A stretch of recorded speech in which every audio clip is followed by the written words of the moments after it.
Hi everybody and welcome to my channel. I'm Sharon and I'm a Queenslander from Australia, and I used to say I was a beginner potter, but I'm not. I'm a novice potter and learning fast. So if you're new here, welcome, and if you're returning, welcome back. Today I have a few things to show you and talk about. I have a couple of very large pots that I'm going to turn off this morning, but I'm not going to bore you with that. I'm not particularly good at turning bottoms of pots off. That's a learning curve for me and something I'm trying to perfect.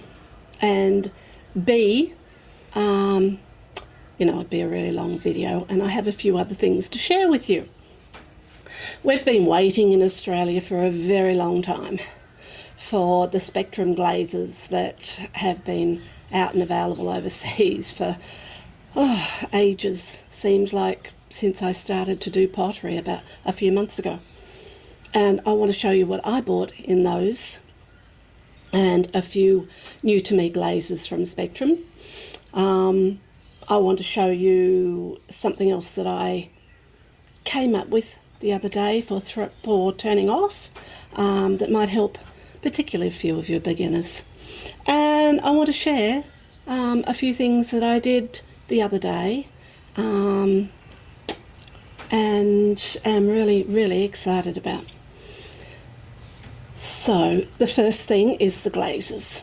Some of these are the new glazes that everybody's been waiting to get in. I'm sorry about that. I just want to get my hair up off my neck. I'm so sorry about this, but it's warm here. We're in the middle of summer. It's going to be beautiful today, about 31 degrees, but it is heavy and humid in Brisbane, and the monsoon season has finally started up north, so we can expect a hot February, which is really usual, very normal for us. Certainly not as bad as Karen from Barehead Pottery, who lives in Cairns, which is about 14-15 hours drive north of me. I actually lived in Townsville for a while, which is about an hour south of where Karen is. My son was born in Townsville. I went through a cyclone in Townsville. Not a pleasant experience, although we were very lucky. Half an hour before it was due to cross the coast, and it was going to be huge, it veered off, downgraded just slightly, came back in down the road and annihilated a town down there. Anyway, I don't enjoy humidity, and it's really humid up there, so we're not as bad as that. So, the glazes that I got, in no particular order. Some of them, as I said, are the ones we've been waiting for. Bougainvillea. Now, I'm a bit of a nerd with pronunciation, and if a word doesn't sound right, I'll look up the pronunciation online and get it read back to me and whatever. Bougainvillea flowers are very common in Australia. They are prolific here. They grow really well, but they're not native to Australia. I think South America, correct me if I'm wrong, but around that area is where they come from.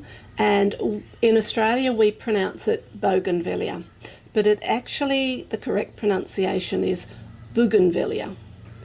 So, but to all of the potters that I watch, and comes from Lisa Finkel in Canada, boogie pink. It's a much easier way to describe it. So I got 2 pots of boogie pink, which is a little greedy, but there's still some available in Australia, so don't worry. So I've had 2 pots of boogie pink. I have papaya, all from Spectrum, of course. I have floating turquoise, and these are the ones that I was really wanting to try. There's a few others out, and I may pick those up, I think, but these are the ones I was super excited to try. Fuzzy peach,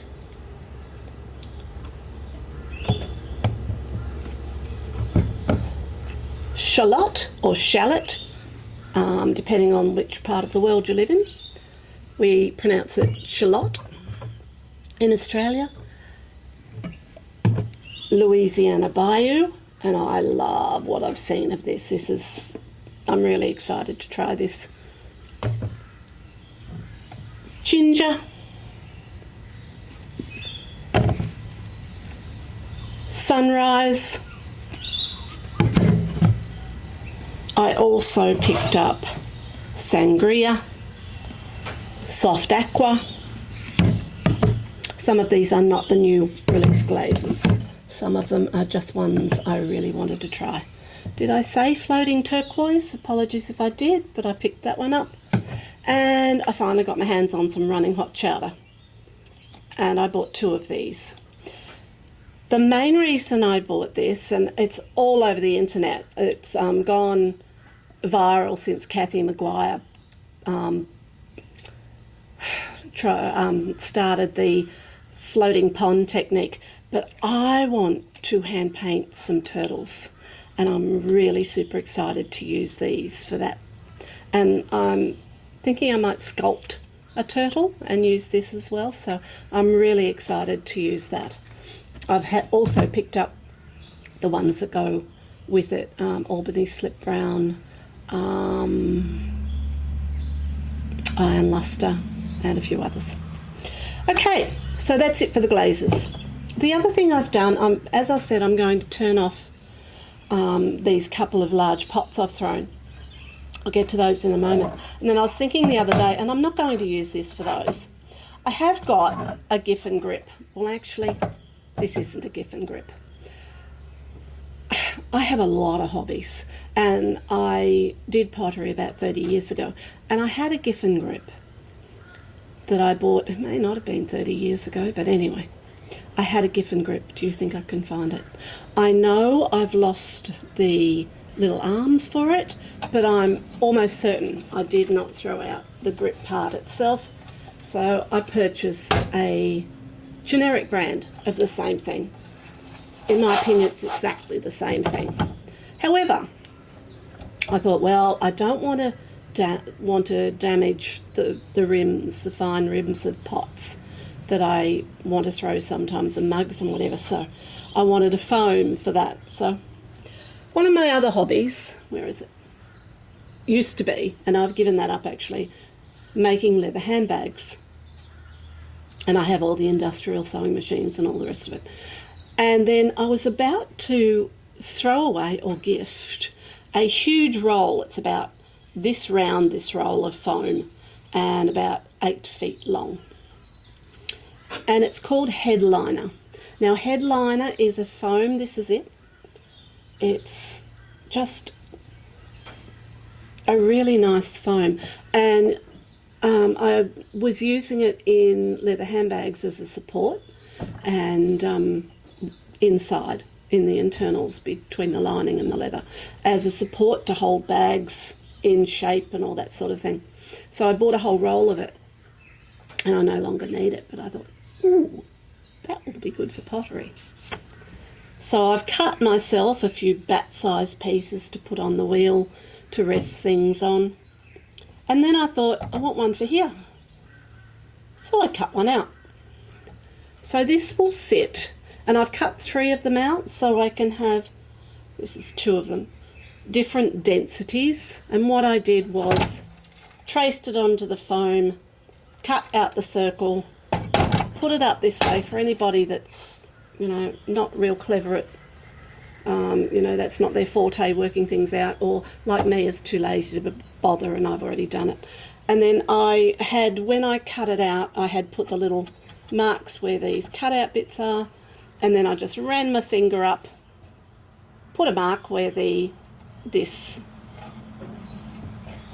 part ends, where the supports slide in, and cut slits in it.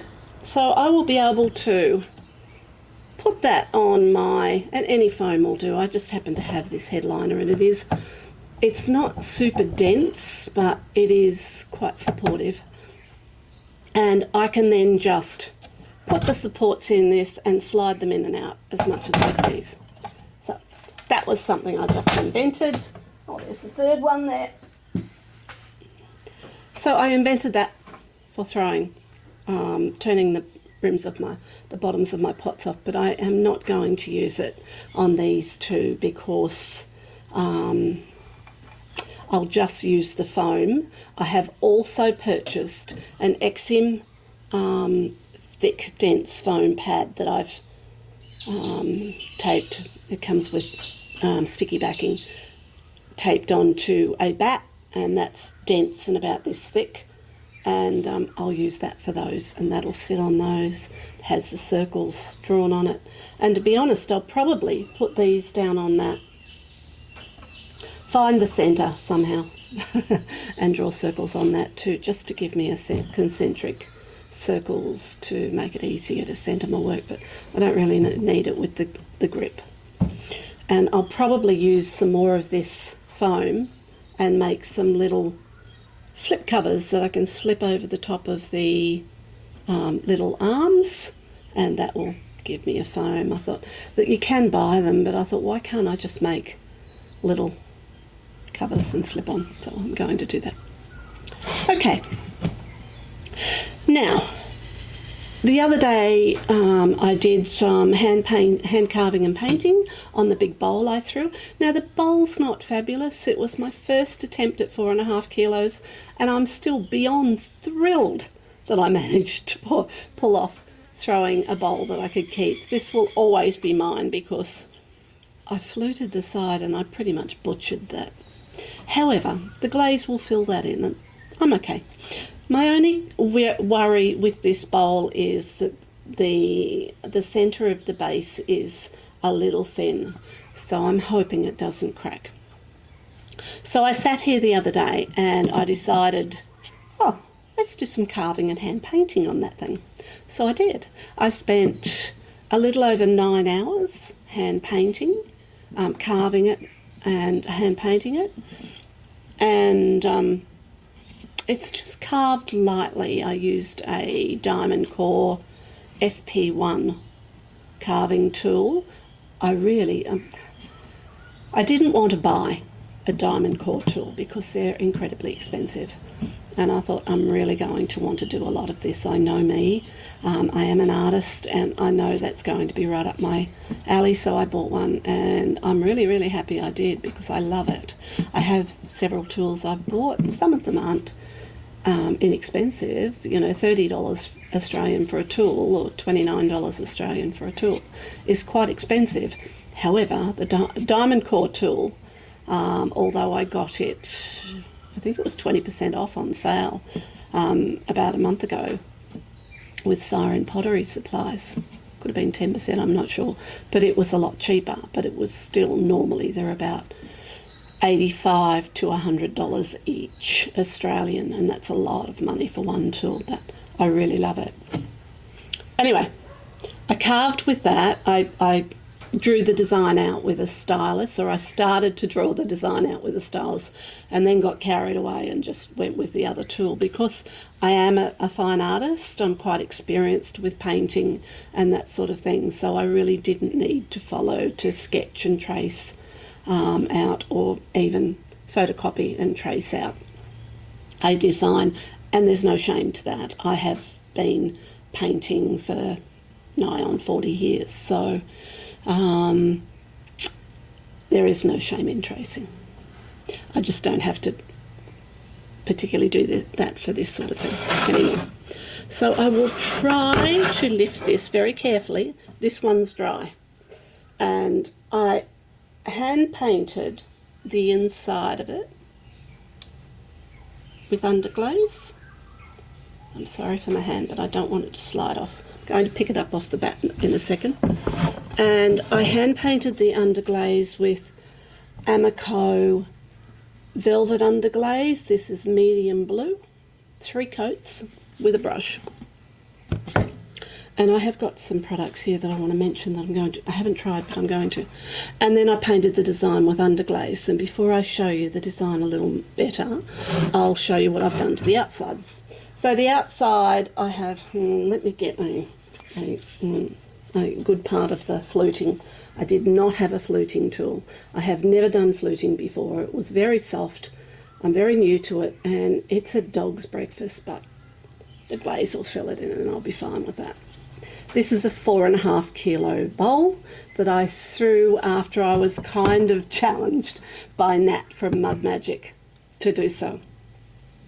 And what I've done is I did some carving. I carved a design around the rim, and then I underglazed that with the same blue as I have in the inside. And then I waxed that blue so that I could get a really crisp line of the white underglaze in there. And then I sgraffitoed out some more designs, rippled designs around the bottom. Again, wax resist that to get it fairly crisp, and underglazed it with that.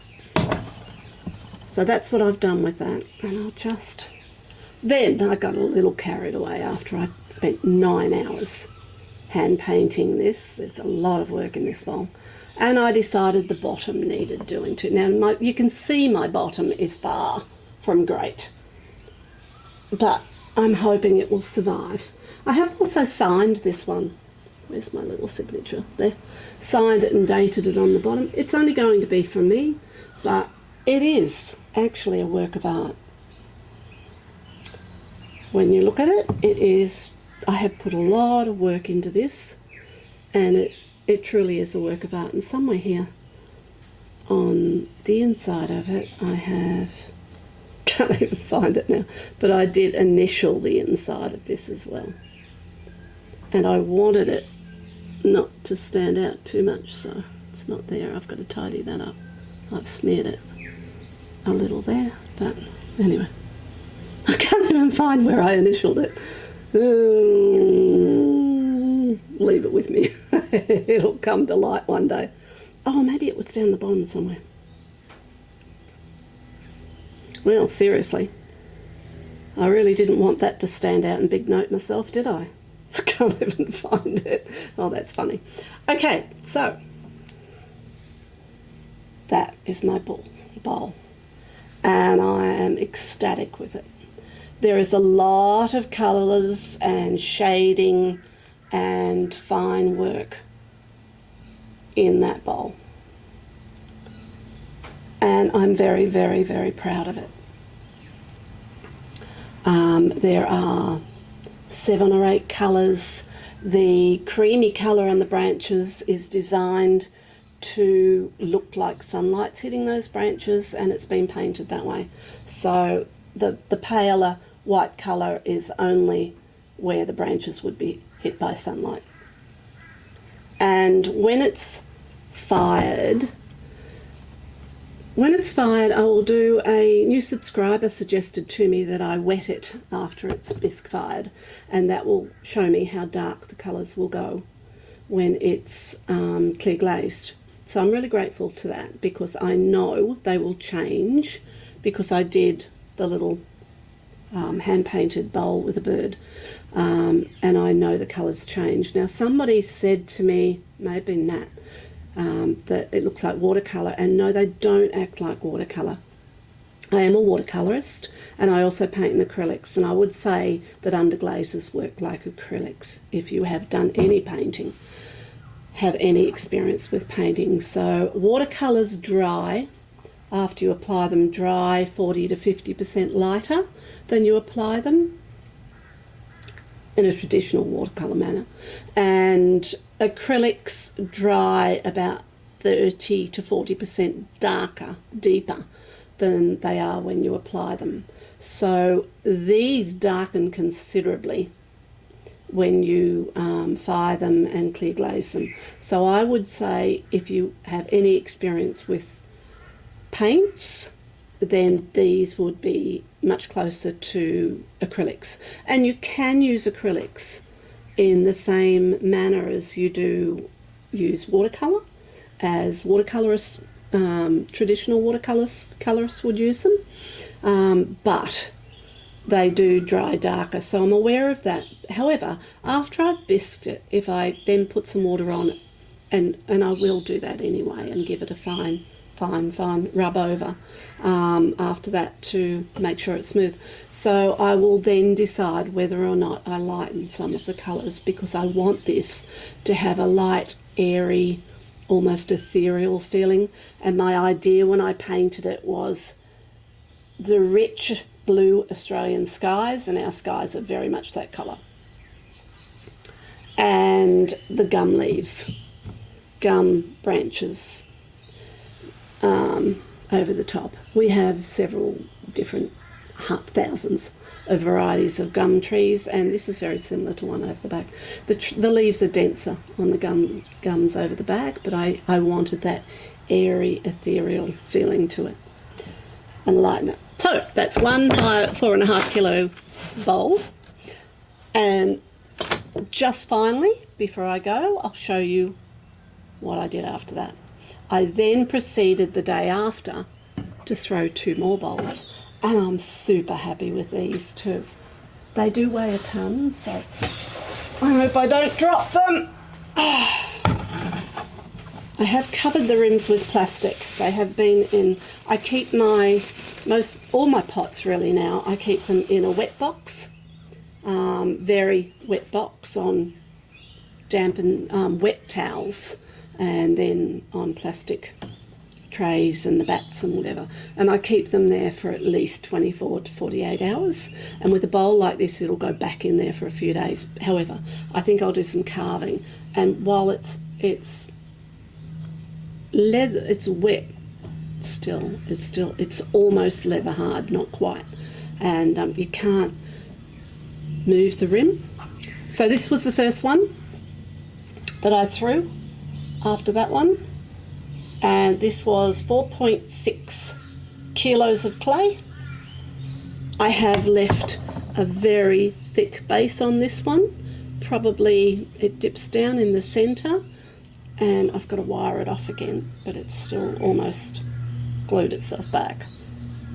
And it dips down in the centre, but it is quite thick. I would say it's a good 3/4 of an inch thick on the outside where the side meets the base, and I wanted that because I want a foot on this one, and I'll turn it off and refine it. I love footed bowls. So that's what I intend to do this one. I don't know what I am going to paint something on it. And this one I'm kind of thinking fern fronds. I don't have any fern fronds, and as an artist I prefer to paint from life. So if I paint flowers and trees and leaves and whatever, for instance that bowl that with the blue background is totally out of my mind, and we live on acreage so there's plenty of bush out there, and just I'll glance over and think, oh yeah, that's the way the branches go, and carved it out and then painted it. And like I said, I have had 40 years of experience. I was and still am primarily a portrait artist, so quite experienced with that sort of thing. So I'm thinking actually fern fronds on this, white fern fronds, and paint the bowl black. I'm not sure.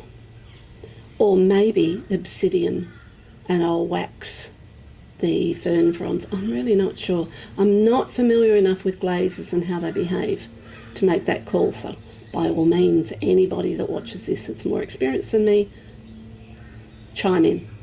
More than happy to hear your thoughts.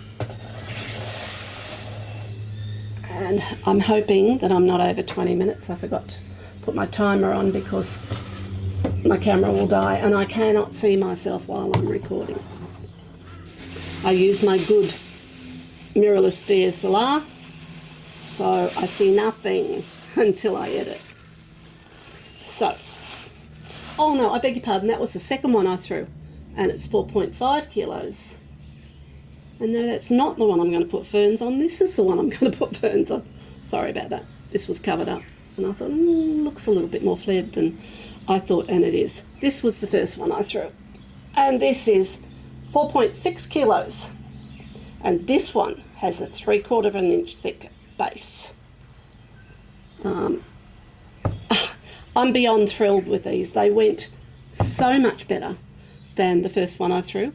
probably because I wasn't doing it on camera and for the first time ever, because previous to these 3 bowls I've only ever thrown 1.5 kilo piece of clay, and I've only ever done that once.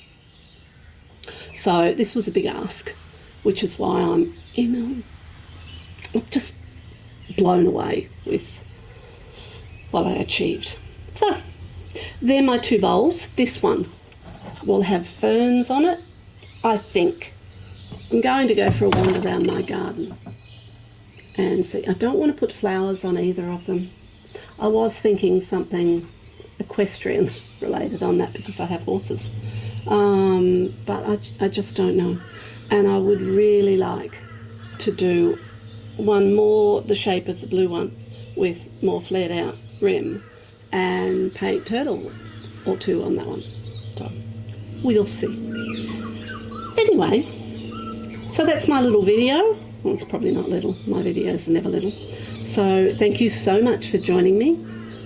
I'm going to turn these off. The base is nowhere near dry enough for that, and it's still a tiny bit of movement in the rim of these, so they're going to take another hour or so at least, but I will wire them off first, and then I'm going to, now that they're this dry, I'm going to wire them off and put them on wear boards, some fibre sheeting so that the moisture wicks out of the base of them a little faster and I can dry them, but I don't want the rim to dry too much before because I want to carve them, so I may just refine the outside of the bowls to carve on. I don't know. We shall see. And hopefully I don't destroy them in the process. That one I did. So as far as the glazes go, briefly before I go, I have my kiln on and it's full of stuff. Lots and lots and lots of mugs. So lots and lots and lots of glazing will be done tomorrow, and then I'll have a glaze kiln unload for you with some of the new glazes. So I'm looking forward to that. So thank you very much for joining me. If you do like this short little excerpt video, whatever it is, then please like and subscribe and share. It all helps the channels, and I'd love to grow and reach more people. I have, just briefly before I go, had another request from somebody for me to film me hand painting, and I will do that. It will possibly be like I did the blue bowl, with more content of me painting, but it will be short bits of it, not sitting here painting a whole bowl, because 9.5 hours is way too long. And yeah, there's a huge amount of work in it. So just bits and pieces after I decide what I'm going to paint. So thank you for joining me again. Bye for now. See you in the next video. Okay, so sneak peek. I'm going to lighten it. My next project on this large bowl is obviously going to be a sea turtle that I've just started to carve the design into. Stay tuned.